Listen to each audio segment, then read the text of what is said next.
काला थोड़ी हूँ मैं, गोरा।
ये तो रटा दिया होगा आपको, रट लिया होगा आपने, समझते तो हो ही नहीं। चलो देखो, मैग्नीज किस यौगिक में उच्चतम ऑक्सीकरण प्रदर्शित करता है? तो उच्चतम ऑक्सीकरण का अपने को निकालना पड़ेगा। तो उनका आपने निकाल लिया होगा, निकाला होगा। तो Mn अधिकतम कितना होता है? +7। और +7 किस में आया होगा आपके पास? KMnO4 में। और यही मैंने करवा रखा है। इसकी बात करेंगे तो इसमें आ जाएगा +6। कितना आएगा? +6 Mn3O4। तो इसमें ये भी मैंने करवा रखा है 8/3। और K2MnO4 भी मैंने करवा रखा है +6। सारे क्वेश्चन अपडेट करवा रखे हैं, ठीक है। तो KMnO4 +7 हो गए। रेडॉक्स अभिक्रिया है, तो रेडॉक्स अभिक्रिया देखनी है अपने को। तो इस रेडॉक्स अभिक्रिया में ऑक्सीकारक पूछा है और क्या पूछा है? अपचायक। आवाज कम करी थोड़ी। हाँ बिल्कुल, मेरे को भी ज्यादा लगी थी एक बार। अब कम हो गई क्या या नहीं हुई? हो गई। और कम कर देंगे थोड़ा, डिस्टर्ब नहीं होनी चाहिए क्लास पास वाली। अब ठीक है, सही है क्या? हाँ आइए, मोस्ट वेलकम, आपका स्वागत है। तो इसमें बड़ा ऑक्सीकारक और अपचायक बताना है। ऑक्सीकारक और अपचायक बताने के लिए अपने को अभिक्रिया पता होनी चाहिए। अभिक्रिया पता है तो देखो आराम से मैंने ये बता रखा है, ये आगे 2 लगे होते हैं, इनका आवेश से कोई मतलब नहीं होता है। अब सीधा सीधा अपने को दिख रहा है ApCl3 और ApCl2। तो ApCl3 और ApCl2 में Ap का ऑक्सीकरण यहाँ पर प्लस का कितना है? 3। और यहाँ प्लस का कितना है? 2। पता है क्या ये बात? सबको पता है? तो +3 से किस में चला गया वो? +2 में। तो ऑक्सीकरण में कमी, और ऑक्सीकरण में कमी होना अपचयन। हुआ नहीं हुआ? और अभिक्रिया अपचयन जिसका होता है वो क्या कहलाता है? ऑक्सीकारक। तो इधर लिख देता हूं मैं कि ApCl3 तो किसका काम कर रहा है? ऑक्सीकारक का काम कर रहा है, ठीक है। और SN का ऑक्सीकरण कितना है यहाँ पर +2, SnCl2 है ना, तो -1 रहे कितने हो गए 2, तो यहाँ प्लस का 2 हो गया और SnCl4 में प्लस का 4, +2 से +4 का मतलब ऑक्सीकरण, ऑक्सीकरण हुआ ना, और ऑक्सीकरण अभिक्रिया में अभिकारक कौन होता है अपचायक, तो SnCl2 कौन है अपचायक। अब ऐसा कोई ऑप्शन अपने को ढूंढना था, दे रखा है क्या, तो ये देख लो ApCl3 और SnCl2 कर लोगे क्या, हाँ। Mg2P2O7 में P का ऑक्सीकरण पूछा है, हाँ, तो Mg2 में निकाल Mg2P2O7, तो अपन निकाल लेते हैं इसको Mg2P2O7, बहुत छोटा हो गया, Mg2P2O7 दिख रहा है क्या आपको, पिंक कलर दिखता है क्या, हाँ पिंक कलर नहीं दिख रहा, फेवरेट कलर होता है, हाँ लड़कियों का, वो मेरा नहीं होता क्या, हाँ इसमें किसका पूछा है P का पूछा है, तो Mg का तो अपने को पता है कितना होता है +2, S ब्लॉक का तत्व है ना, इंटू 2 प्लस P का पूछा है तो क्या मान लो X इंटू 2, ऑक्सीजन कितना -2, कितने हैं 7 बराबर 0, ये कितना है प्लस का 4, ये कितना हो गया 2x और ये -14 बराबर 0, तो 2x बराबर इधर चला गया तो +14 -4, तो 2x बराबर प्लस के 10 और x बराबर +10/2 कितने आ गए 5, +5 ऑप्शन में था क्या, हाँ तो वही उत्तर था, फिर कहाँ आ गया, धन्यवाद धन्यवाद आ गया बीच में,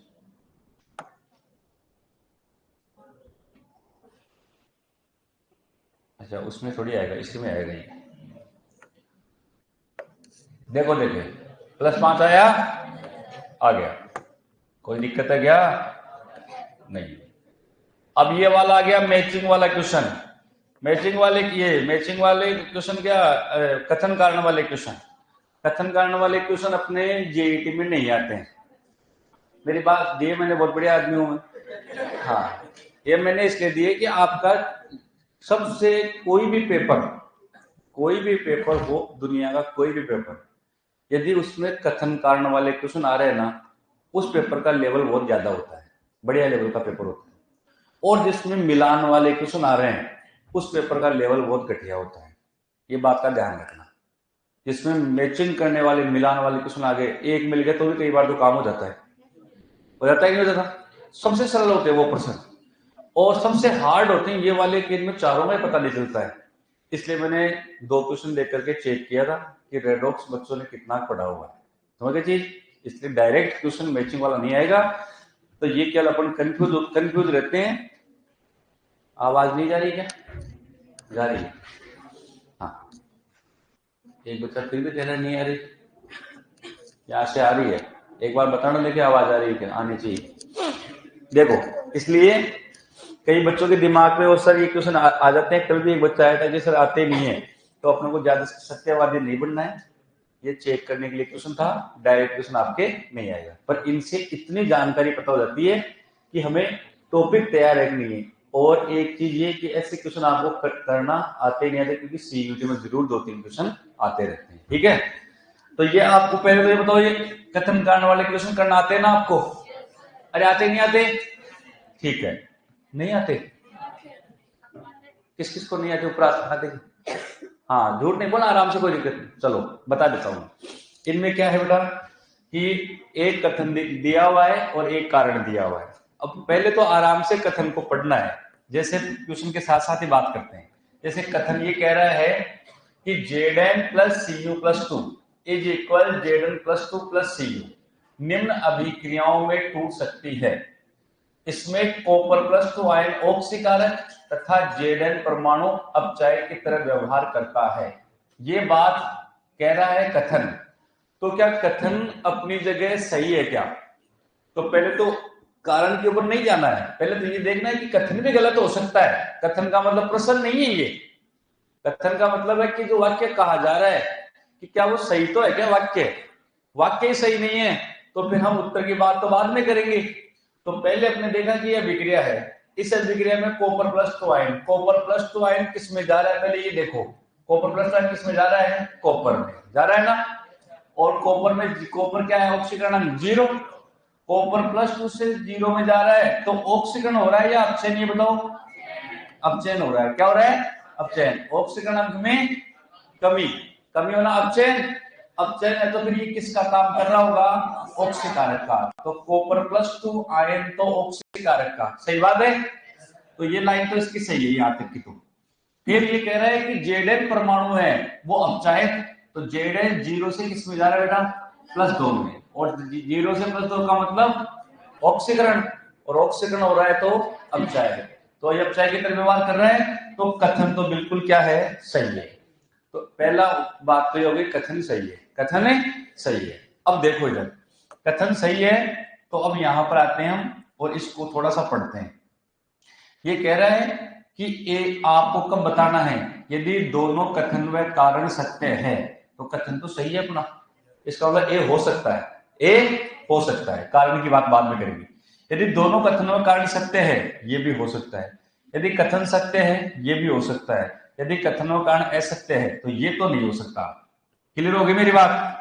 अब डी नहीं हो सकता, क्या नहीं हो सकता, डी। कितने ऑप्शन बच गए अपने पास, 3। यानी कि जब कथन गलत है तब तो क्या आ जाएगा, डी।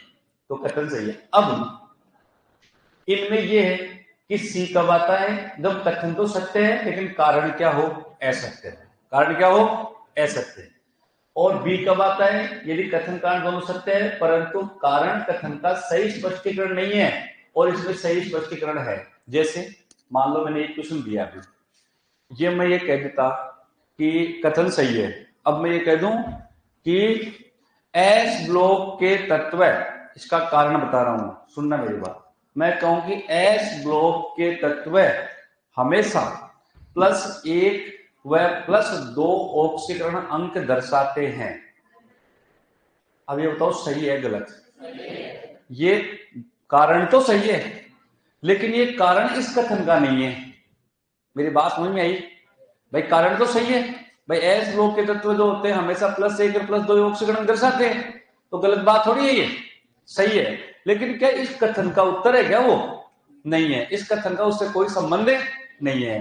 तो जब ये बी तो कब आता, जब कथन और कारण दोनों क्या है, सत्य है, परंतु कारण जो है वो कथन का सही स्पष्टीकरण नहीं है। उस केस में तो ये वाली यदि लाइन में लिख देता तब अपना उत्तर क्या आ जाता बेटा, बी आ जाता। क्या जाता, बी। अब इसका वास्तव में इसका कारण दे रखा है, वास्तव में उसका कारण दे रखा है, तब अपने पास में क्या आएगा, ए। तो डी तो मैंने पहले निकाला, अब देखो सी निकालता हूं मैं। सी मैं ये निकालता हूं, मैं ये लिखूं कि जिस अभिक्रिया में किसी तत्व का ऑक्सीकरण होता है तो उसमें तो अभिकारक होता है ऑक्सीकारक, और जिसमें अपचयन होता है वो होता है अपचायक। तो ये सही बात है गलत है ना। उस केस में आ जाता अपने पास में क्या, सी, कि कथन तो सत्य था लेकिन उसका कारण क्या था, असत्य। मेरी बात समझ में आई। और एस ब्लॉक वाला मैंने बताया तो वो कथन और कारण दोनों सत्य हैं परंतु कारण कथन का क्या नहीं कर रहा, सही स्पष्टीकरण नहीं है। तो नहीं है तो क्या जाएगा, बी आ जाएगा, और सही स्पष्टीकरण तो क्या जाएगा, ए आ जाएगा। मेरी बात समझ में आ गई। इसलिए ये क्वेश्चन हार्ड होते हैं कि कई बच्चों को तो इसका मतलब ही नहीं समझ में बैठता है किस करना क्या है। तो अब अपने को इसीलिए आराम से एक एक चीज को पढ़ो भाई, कथन तो अपना सही है। अब कारण पे चलते हैं।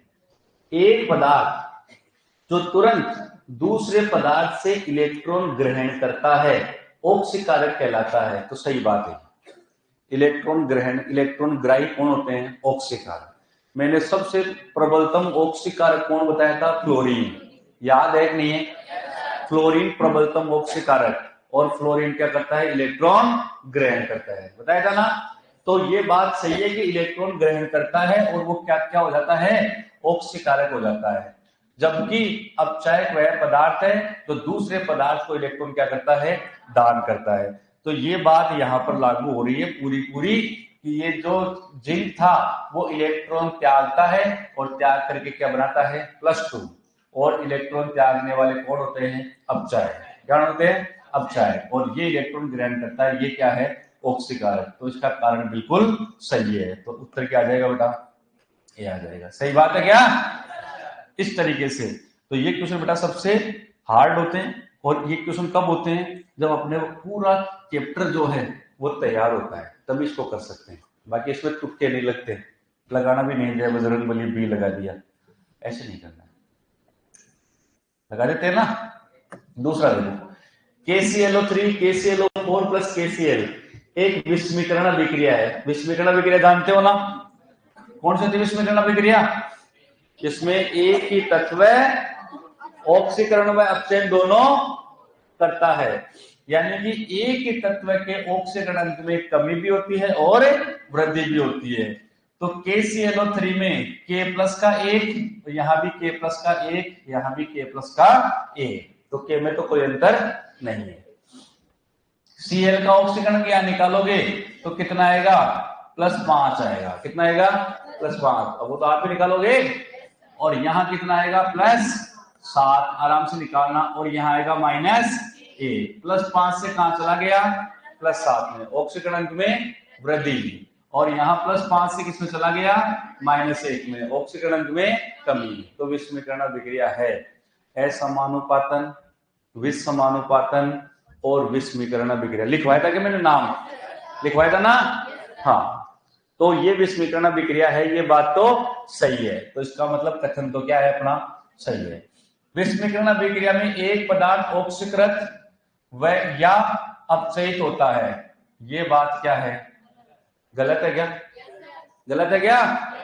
तो फिर क्या आएगा, सी आएगा। सी ऑप्शन क्या है, देखो देखिए एक बार, ऐसे तुक्के नहीं मारने बेटा, यही, हाँ यही तो कंफ्यूज होते हैं आप लोग। कथन सही था क्या, ये बताओ, कथन सही था, इसका मतलब डी नहीं आएगा। क्लियर हो गई बात भाई। कथन कारण क्या है, असत्य, ये तीनों सत्य हैं, तो कथन तो सत्य हो गया। अब कारण में क्या है कि विस्मीकरण का वास्तव में कारण क्या है, वो कारण विस्मीकरण का तो ये है कि भाई एक तत्व के ऑक्सीकरण अंक में तो वृद्धि और एक तत्व के ऑक्सीकरण अंक में कमी, या तो ये हो, या फिर ये हो कि एक तत्व ऑक्सीकृत होता है और एक तत्व अपचयित होता है, यही होता है ना।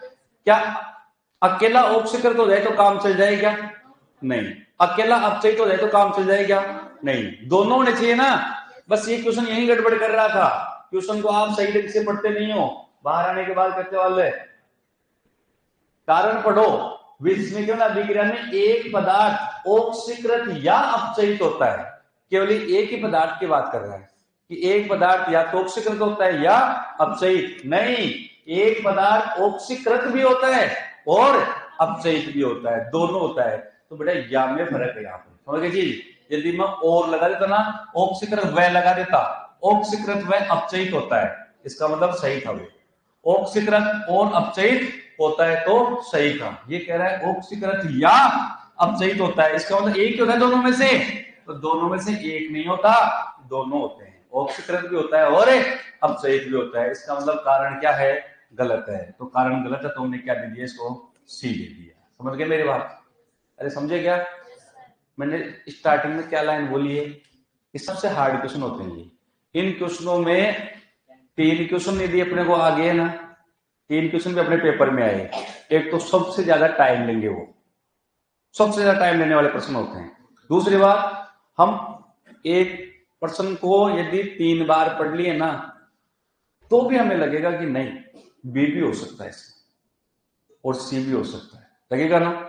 इसलिए केयरफुली इन क्वेश्चनों को करना है, जहां लगे अपने को कोई कंफ्यूज हो रहे हैं तो छोड़ना है इसको, क्योंकि वो 100% फिर गलती होने वाला है, सही नहीं होने वाला। समझ गए जी। डी सही हो सकता है किसी का भी, क्योंकि डी में तो पता है कि असत्य है, क्या है, असत्य है। तो ये पहचानना कब आता है, जब अपन सही से पढ़ते, इसलिए मैंने चेक करने के लिए दे दी थी, ठीक है ना। एक ही बार दिए, अब आगे ये क्वेश्चन करने के लिए। अब आगे देखो, केपी केसी होगा, तो केपी बराबर केसी कब होता है, अरे केपी बराबर केसी कब होता है, जब डेल्टा एन का मान और डेल्टा एन का मान 0 कब होता है, जब प्रोडक्ट उत्पाद और क्रियाकारक दोनों के मोलों की संख्या बराबर हो। तो यहाँ कितने हैं? 2, और यहाँ 2 और 1 3। तो ये तो नहीं हो सकता। यहाँ 1 और 3 4, और इधर 2, ये भी नहीं हो सकता। 1 और 1, और इधर भी, तो ये होगा 2 और 1, और इधर नहीं हो सकता। समझ गए? तो डेल्टा एन का मान क्या आना चाहिए? 0। और डेल्टा एन का मान 0 कब आता है? जब एनपी माइनस एनआर क्या होते हैं? बराबर। समझ गए? और बराबर ए के विक्रिया होता है, इसलिए इसका आंसर हो गया। कर लोगे कि फिर आगे आ जाओ। निम्न अभिक्रिया N2 + 3H2 2H3 के लिए Kc का मान निम्न में से किसके ऊपर निर्भर नहीं होगा? निर्भर नहीं होगा। तो किसके ऊपर निर्भर नहीं होगा ये बताओ?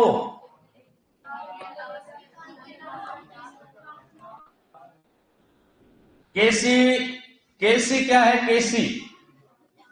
केसी साम्यावस्था स्थिरांक, और साम्यावस्था स्थिरांक किससे परिवर्तित होता है? ताप से। तो ताप का ही प्रभाव पड़ेगा, तो ताप पर ही निर्भर है केवल। तो क्या अभिकारकों की प्रारंभिक सांद्रता पर निर्भर है? नहीं है। क्या दाब पर निर्भर है? नहीं है। ताप पर निर्भर है? उत्प्रेरक पर है? नहीं है। तो अब ये कह रहा है कि किसके ऊपर निर्भर नहीं होगा? तो तीनों पे नहीं होगा, ए पर, बी पर और डी पर। ए बी डी का ऑप्शन है क्या? अगला है ए बी डी का ऑप्शन है, तो वो इसका उत्तर हो जाएगा। कहां चला गया? और आगे चलेगा?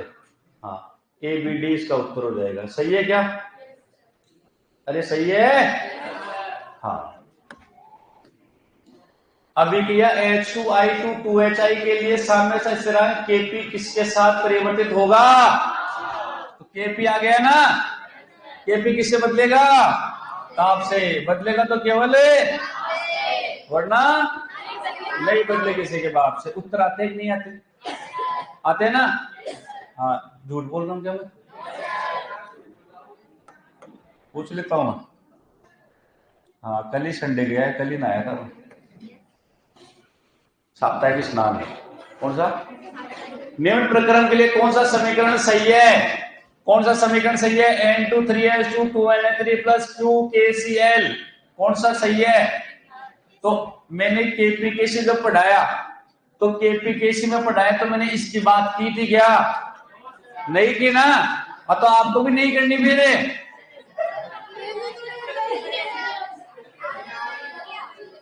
क्या हुआ भाई? मैंने क्या कहा था? एक क्वेश्चन दिया था मैंने जिसमें तापमान लिख रखा था 800 केल्विन, और मैंने कहा था कि इसमें ताप का कोई प्रभाव नहीं, केवल कंफ्यूज करने के लिए डाला गया है। कहा था ना? तो फिर अब किसी ने ये मान रखा है 2 और 1 3, तो उसका मैं नहीं कर सकता कुछ भी। समझ गए? ये किलो कैलोरी ऊर्जा है। ये क्या है? ऊर्जा है। इसका कोई मतलब नहीं, क्योंकि मैंने पढ़ाया नहीं ऐसा। तो ये तो कम से कम मानते कि नहीं पढ़ाया सर ने, तो इसका मतलब छोड़ो इसको।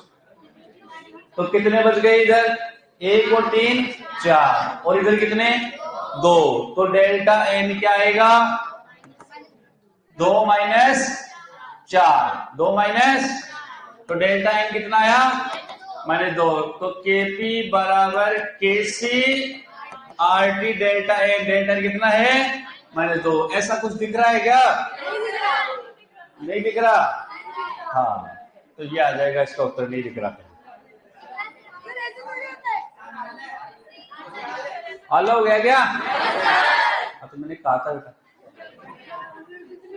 कि बाहर आने के बाद हल होगा, बस एक क्वेश्चन में जरूर। चलो, हाँ, अब देखो एक काम की बात सुनना। अब जिसका ये क्वेश्चन गलत हो गया ना, जिसका हो गया, उसको दुख बहुत हो रहा है, होता है ना?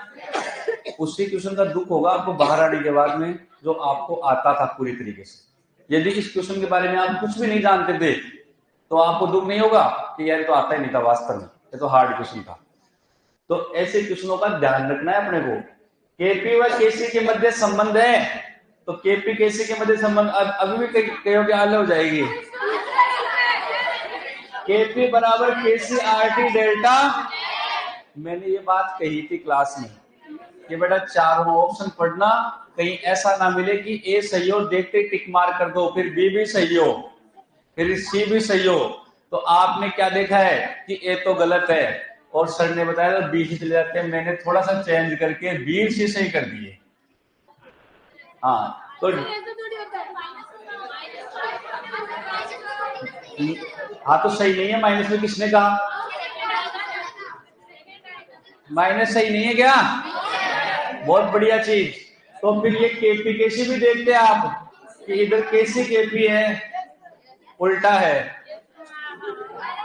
समझ गए? कोई दिक्कत नहीं, मेरी बात सुनो।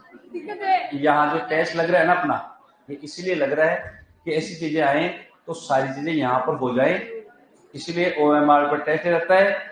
अब आप कॉपी में नोट कर लो कि केपी बराबर के से आर टी डेल्टा एन के साथ में ऐसा भी हो सकता है, उल्टा कर देंगे, केपी इधर आ गया केसी इधर आ गया तो डेल्टा एन माइनस में आ गया। समझ गए? आपने ये चीज नहीं दिखाई, आप तुम लिख पाते नहीं है चीज, ये चीज अपने दिमाग की होती है।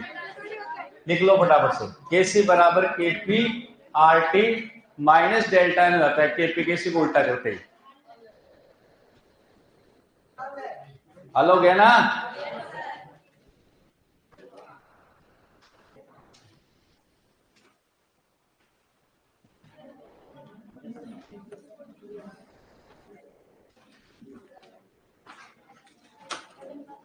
कितने 10 क्वेश्चन ही थे ना, हो गए?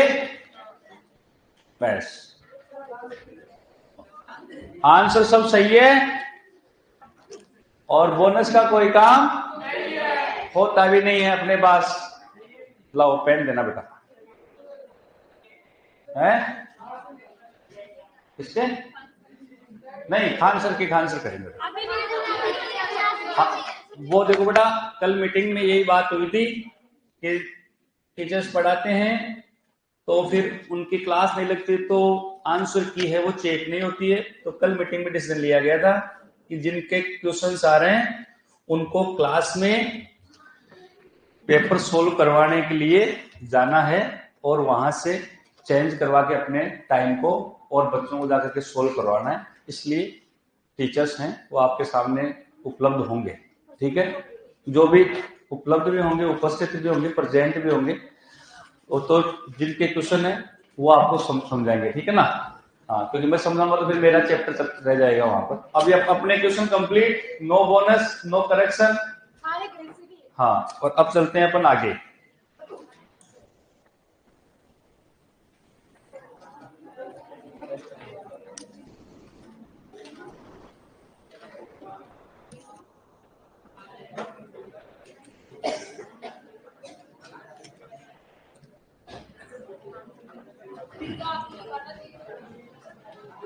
अब चलते हैं हम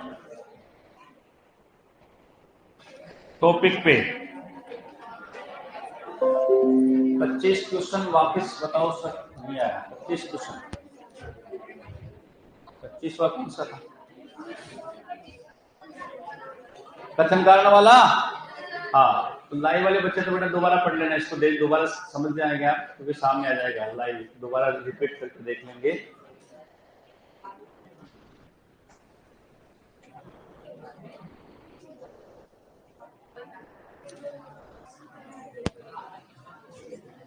ये वाला क्वेश्चन लास्ट में करवा के गया था।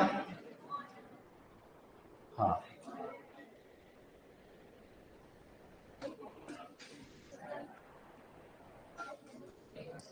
चलो। हाँ, अब देखो बेटा, अब फटाफट से पॉइंट लगा लो क्योंकि अपना टाइम देखो 9 क्लास होगी बेटा, 9 क्लासों में लगभग एक चैप्टर खत्म हो जाता है और अभी अपने पास में 3-4 क्लास और लगेगी, इसलिए अपन बहुत धीरे हैं, इसका मतलब परंपरा थोड़ा स्पीड से चलना है। अब फटाफट पॉइंट लगा लो, क्रमागत अभिक्रियाएं अगला पॉइंट है, इसके अंदर ABCD तो चल रहे थे अपने, क्रमागत अभिक्रियाएं थोड़ा जल्दी करेंगे। क्रमागत अभिक्रियाएं क्रमागत अभिक्रिया।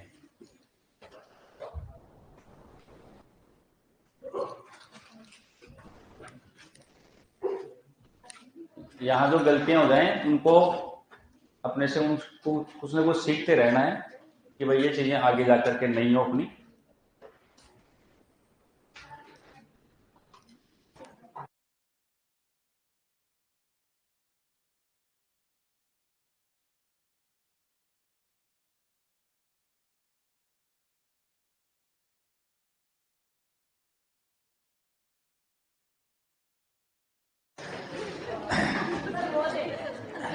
चलो अब पॉइंट पे आ जाओ, सुनना इधर बेटा, बहुत बेकार क्वेश्चन आएगा, इसमें से ध्यान रखना है। हाँ होगा नहीं इसमें से कुछ, अब पूरा ध्यान दे लेना, क्योंकि पेपर जब अच्छे से लेवल का जाता है तो क्वेश्चन उल्टे सीधे कर लेता है, क्योंकि ये जाकर के आगे पॉइंट और बनने वाला है, इसके बाद में एक और, उसमें दोनों को लिंक करेगा, जोड़ेगा। यहां मैं कहना रहा हूं जो समझना, ए बी ये कोई अभिक्रिया है, ए से बी बनने वाली। इसमें यदि उस अभिक्रिया जो ए से बी बन रही है, उस अभिक्रिया के लिए यदि कोई स्थिरांक है, वो K1 मान लेते हैं। क्या मान लेते हैं? K1। यदि ए से बी कोई भी एक्स वाई की कोई भी अभिक्रिया है, उसका स्थिरांक है K1, और बी से सी बन रहा है, इसके लिए स्थिरांक है K2, और सी से डी बन रहा है तो इसके लिए स्थिरांक है K3। 3 ये क्रमागत अभिक्रिया है, क्रम से चल रही है, ए से बी बनाए, बी से सी बनाए और सी से डी बनाए। इनके लिए कोई स्थिरांक K1, K2, K3 दिया हुआ है। इनकी जगह मान भी दे सकता है, 10, 15, 20 ऐसे कुछ भी, समझ गए जी? तो ये स्थिरांक है। अब आपसे ऐसा आपको देख करके आपसे क्वेश्चन करेगा कि ए से डी का मान कितना है, ए से डी का मान कितना है। तो ए से डी का मान तो अपने को यहां से तो शुरू होना है और यहां तक जाना है अपने को, तो उसमें K1, K2, K3 इन तीनों का गुणनफल गुणा कर देंगे, वो ए से डी आएगा। समझ में आएगी मेरी बात? वापस समझना, यदि मैं कहूं कि ए से डी कितना हो गया, तो भाई ए से डी का मतलब तो ए से बी बनेगा पहले, और बी से सी बनेगा, और सी से डी बनेगा। तो इसमें जो इसका जो ए से डी का स्थिरांक है वो कितना होगा, तो जो स्थिरांक है इसका, वो इनके बीच में कौन कौन से आ गए, इनका सबका गुणनफल हो जाएगा। तो K1 into K2 into K3। मेरी बात समझ में आई? मान लो मैं ये कहता हूं कि इसका मान तो है बेटा 2, और इसका मान है 3, और इसका मान है 4, तो K कितना होगा? तो 2 इंटू 3 इंटू 4, तो 2 इंटू 3 इंटू 4, तो कितना बन गया? 24।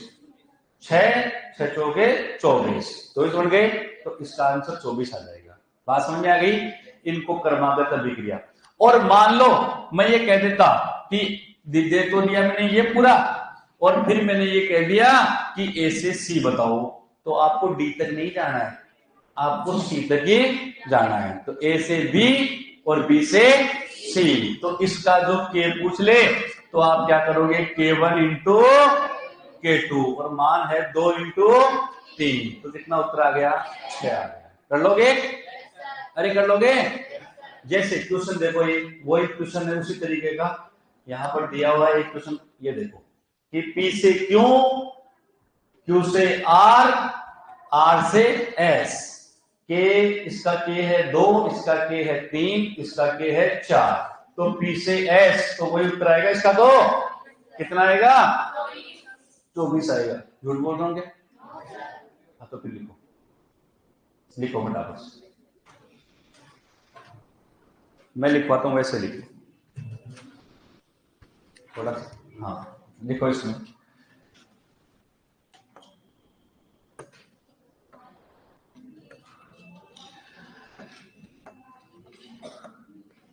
ए से बी, बी से सी, सी से डी, एक में करवा देता हूं सारे, डी से ई, ये, और इसमें इसके लिए स्थिरांक है K1, इसके लिए है K2, इसके लिए K3, इसके लिए है K4। सबके स्थिरांक ये है।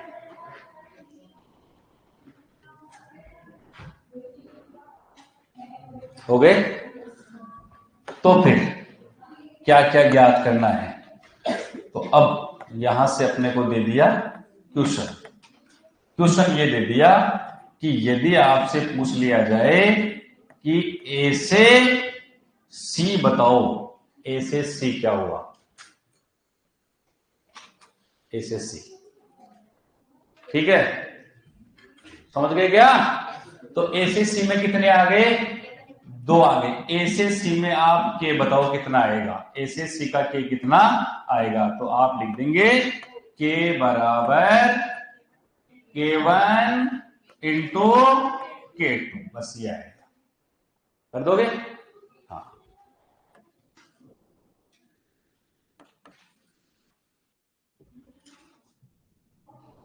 आ गया। दूसरा पूछ लेता, दूसरा क्वेश्चन कि ए से डी बताओ, डी के लिए के कितना होगा? ए से डी के लिए तो हम क्या कर देते? ए से डी के लिए 3 आ गए ना, तो इसके लिए के आ जाएगा K1 into K2 into K3, ऐसे।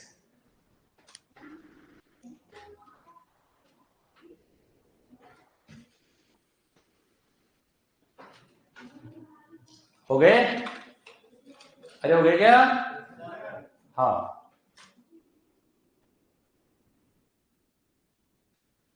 हो गए। चलो क्वेश्चन लिखो। देखिए, ये तो तरीका बता दिया मैंने सारा। अब एक क्वेश्चन लिख लो। पी से क्यों जिसके लिए के का मान है 5, क्यों से आर जिसके लिए के का मान है 8, आर से एस जिसके लिए के का मान है 3।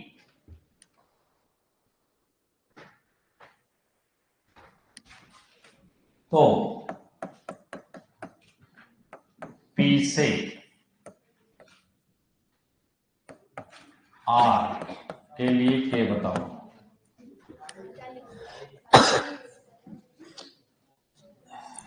कितने आ गए? 40। कर लोगे? पी से आर के लिए के बता दिया, पी से आर के लिए 2 आ गए। के इनको 1 2 3 कर देना, कंफ्यूज हो तो। K1 इंटू K2 कितना है? 5 इंटू 8, 40। और एक को ले लो साथ में, पी से नहीं, पी से नहीं, तो और बदलते हैं, इसको दे दो क्यू से एस पूछ लिया, क्यू से एस। तो इस आ गए, बस क्यू से एस में 2 आ गए। के बराबर K2 इंटू K3, तो 8 इंटू 3, 24।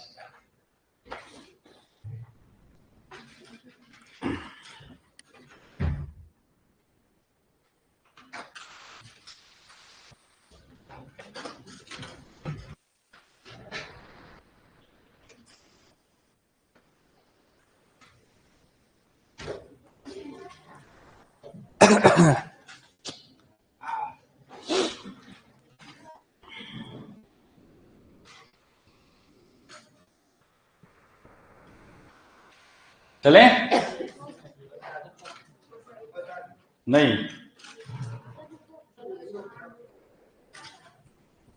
टूटता नहीं है।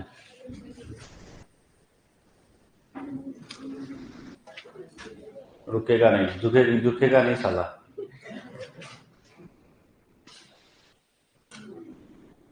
हाँ, अब देखो यहां पर अगला पॉइंट लगाओ, ई के बाद में एफ, नेक्स्ट पॉइंट है, अगला पॉइंट है ये होता है केसी के मान दे दे आपको क्वेश्चन के अंदर। इसमें सब तरह के क्वेश्चन आ गए, एक क्वेश्चन सिंगल क्वेश्चन बाहर नहीं होगा, ध्यान रखना, बस नोट्स पढ़ लेना, केवल हेडिंग नहीं है, बिना हेडिंग का क्वेश्चन है। हाँ ध्यान दो, समझो मेरी बात को। हाँ, केसी के मान दिए हुए, लिख लो केसी के मान, ऐसे लिख लो, हेडिंग लिखो तो केसी के मान, केसी के मान, केसी के मान।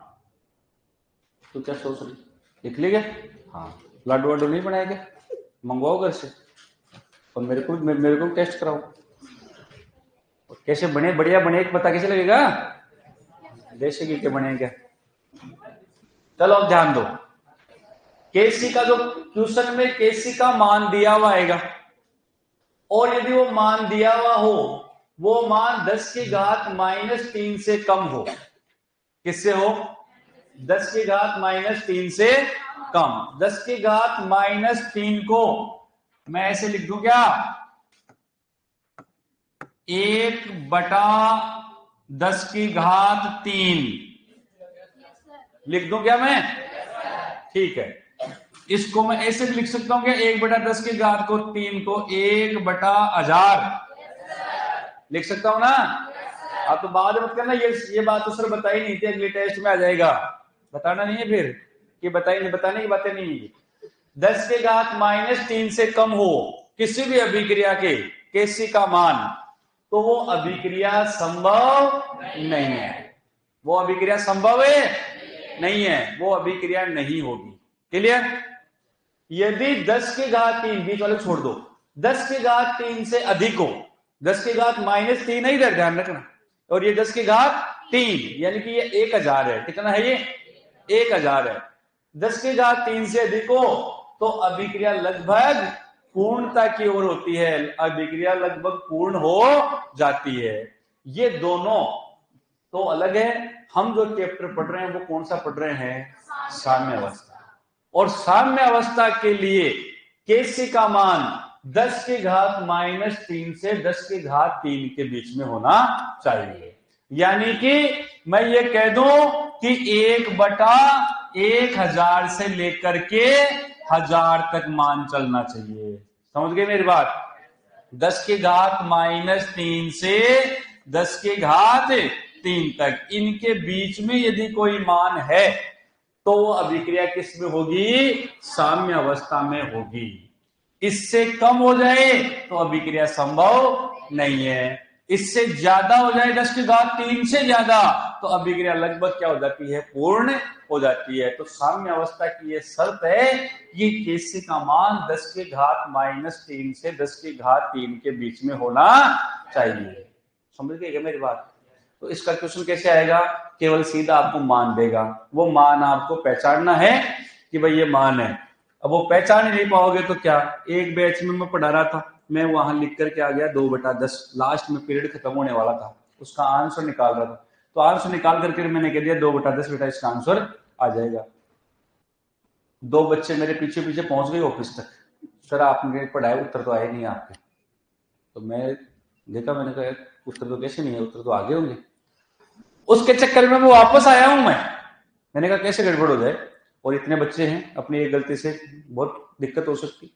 तो मैंने आकर के देखा तो दोबारा देखा, सब कुछ सही है, ऐसे कि हाँ सब कहीं पर गलत नहीं है, उत्तर 2/10 आया। मैंने कहा बेटा उत्तर तो इसके 2/10 ही आएंगे, और ऑप्शन में यदि गलत है तो उसको सही कर लेंगे अपन, ठीक है? तो बोले नहीं सर 2/10 तो ऑप्शन में नहीं है, कोई ऑप्शन नहीं है। मैंने कहा ला फिर क्वेश्चन ला एक बार, देखिए पोस्टमार्टम करते हैं उसका। उत्तर दे रखा था, बी में दे रखा था 0.2, क्या दे रखा था? अब बताओ मेरी गलती है क्या इसमें? मतलब मुझे थोड़ी पता है कि उत्तर कैसे, मैं तो 2/10 ये उत्तर आ जाएंगे। अब इसकी जगह 1/5 दे दे तो इसमें मेरी क्या गलती है? अरे 1/5 भी तो हो सकता है ना, 0.2 भी हो सकता है। तो ये चीज पढ़ाने की नहीं होती बेटा, देखो सही बता रहा हूं, ये चीजें पढ़ाने की नहीं होती, ये चीज तो बच्चे का कॉमन सेंस है कि हमें ऑप्शन में क्या दे रखा है। तो ये आपको यदि पहचानने नहीं आएगा ना, जैसे मान लो मैं लिख दिया 2 गुणा 10 की घात 24, मान लिख दिया 2 गुणा 10 की घात 24, तो अब ये किस में आएगा, इन तीनों में से किस में आ रहा है, ये किस में आ रहा है, 10 की घात 3 से ज्यादा जा रहा है ना। तो अब ये 10 की घात 3 से ज्यादा है, तो ये अभिक्रिया पूर्णता की ओर जाएगी, यानी कि अभिक्रिया जो है साम्य अवस्था में नहीं है। तो ये चीजें अब ऐसी चीजें आ जाए, 2 गुणा 10 की घात -24 लिख दूं, अब कहां चली गई, ऊपर ऊपर चली गई ना। अब ये चीजें पहचानने की है, समझ गए। अब जैसे ट्यूशन अपने पास देखना, फिर बाद में करेंगे इसको। आईसीआर में क्वेश्चन आया, देखो 2014 में आया वो क्वेश्चन। केसी का मान 2.4 गुणा 10 की घात 47 है, जो दर्शाता है, अब क्या दर्शाता है, क्रियाकारक अधिक, अभिक्रिया धीमी, अग्र अभिक्रिया अत्यधिक होगी, अभिक्रिया तीव्र है, कौन सा है, हाँ ऑप्शन बदल दिया ना इसने। मान जब कितना चला गया, 10 की घात 3 से बहुत ज्यादा चला गया, तो अभिक्रिया तो आगे जा रही है ना। हाँ, तो अब सारी चीजें एज इट इज अपने को नहीं मिलेगी, थोड़ा बहुत अब मैं लिखवा देता हूं, थोड़ा बहुत अपने को कॉमन सेंस रखना है, इसलिए आप लिखो, मैं तो लिखवा रहा हूं, लिखो।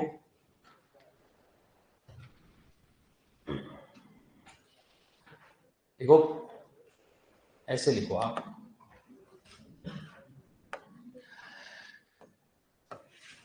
यदि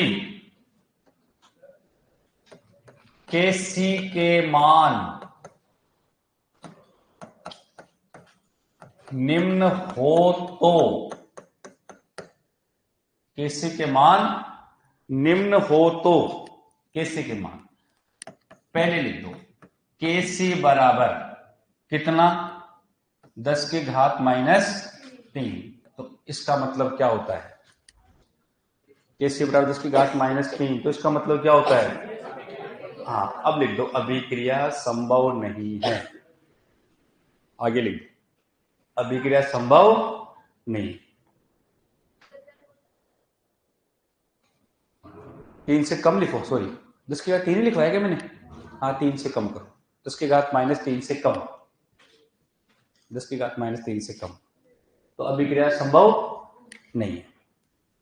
10 की घात -3 से कम लिख ले, कम भी लिख ले, अब लिख नहीं रही है, हाँ, और फिर नंबर 2 लगा के लिख दो, केसी बराबर 10 की घात -3 से 10 की घात 3 के मध्य, ऐसे लिख दो, 10 की घात -3 से 10 की घात 3 के मध्य, 10 की घात -3 से 10 की घात 3 के मध्य बराबर लगा के लिख दो, साम्य अवस्था, साम्य अवस्था, और साम्य अवस्था के ब्रैकेट में लिख दो, अग्र व प्रतीप दोनों दिशाओं में, अग्र व प्रतीप दोनों दिशाओं में, अग्र व प्रतीप दोनों दिशाओं में, अग्र व प्रतीप दोनों दिशाओं में। फिर तीसरा लिख दो, केसी बराबर 10 की घात 3 से अधिक,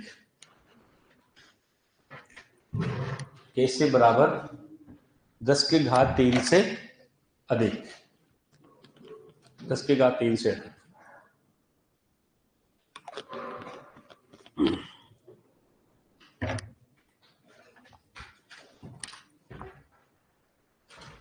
दस की घात 3 से अधिक,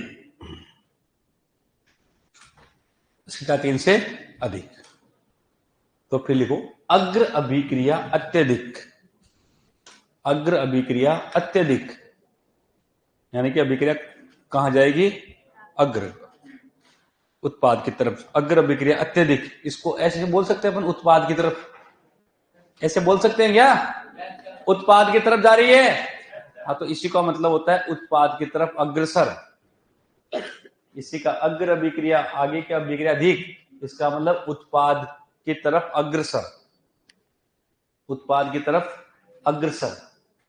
इसी का मतलब होता है अभिक्रिया लगभग पूर्णता की ओर, अभिक्रिया लगभग पूर्णता की ओर, अभिक्रिया लगभग पूर्णता की ओर। ठीक है, हाँ। अब देखते हैं, देखिए आगे कोई जे1 में कोई क्वेश्चन आया हुआ है वो देखते हैं। देखिए